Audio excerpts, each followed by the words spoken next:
Once you remove all the wooden pallets from the sides, first thing you will have to do is you will have to take out these brackets. One bracket is here and another bracket is this side. This is from the front, and same two brackets are installed on the rear side of the machine. So you will have to use a spanner for M5 nylon lock nut, which is underneath an Allen key here, and remove that nut and then take out these brackets.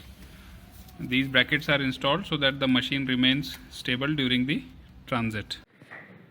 So once you have taken out the machine out of its wooden crating, you first need to cut this zip tie in order to free this bundle of wires. Do not cut any of these zip ties, only this one.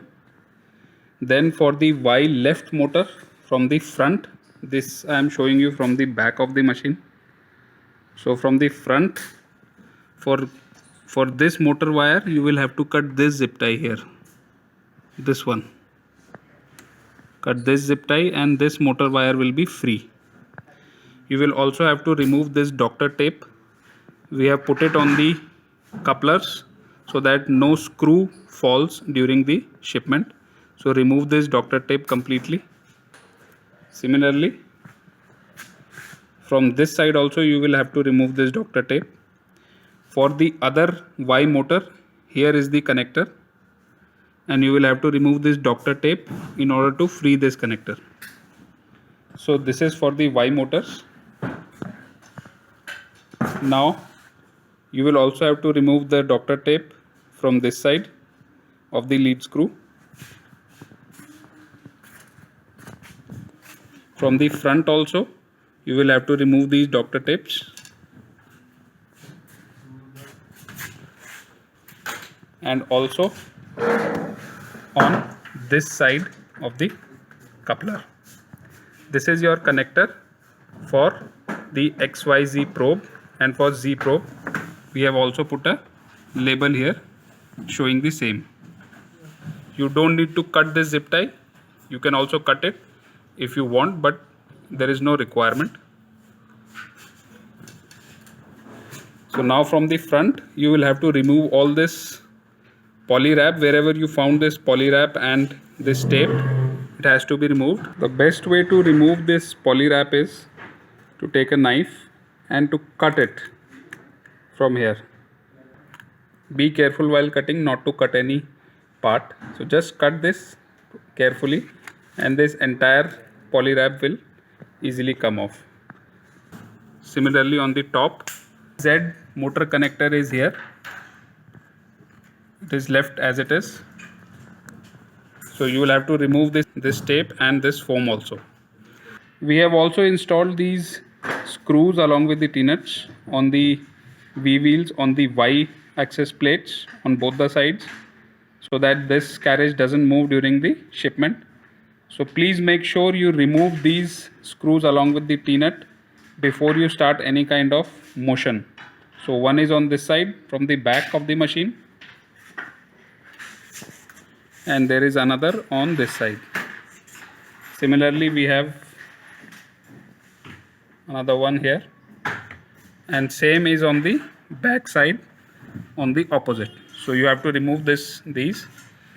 There are no screws installed on the X-axis carriage because we have used this poly wrap to secure its motion. In order to take out this entire package out of this wasteboard, we have used two screws. One is on this side and the other one is on this side.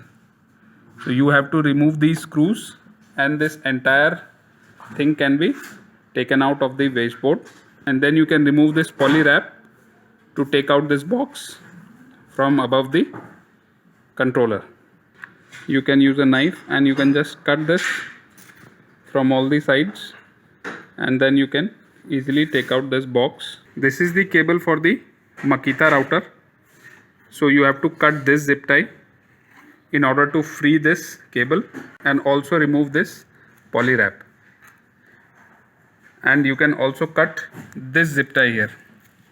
The middle zip tie you can leave it as it is.